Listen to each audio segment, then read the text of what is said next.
সবাইকে নমস্কার। আজকে আমি দেখাবো আপনাদেরকে আনাজির ডগার ছেঁকা। দেখেন কীভাবে রান্না করি আমি। প্রথমে শুটকি, মরিচ, রসুন, পেঁয়াজ একটু ভেজে নিয়েছি। তারপর আনাজির ডগাগুলো দিয়েছি।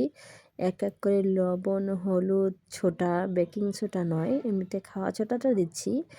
আপনারাও বাড়িতে ট্রাই করবেন এভাবে। এখন একটু নেড়ে চেড়ে ঢাকনি দেবো। ঢাকার পরে এটা সিদ্ধ হবে। হওয়ার পর দেখেন, এই যে আমি ভাতের মার রেখেছি, ভাত গলায় যে মাঠটা থাকে সেই মাঠটা দিয়েছি। এদিকে আলু ভর্তা করে নিচ্ছি, যে ছ্যাঁকা খাবো আর আলু ভর্তা খাবো।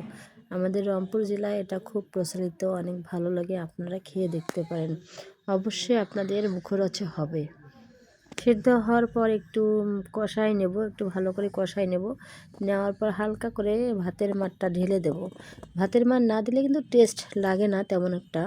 ভাতের মারটা দিলে অন্যরকম স্বাদ হয়, আসলে খুবই ভালো লাগে।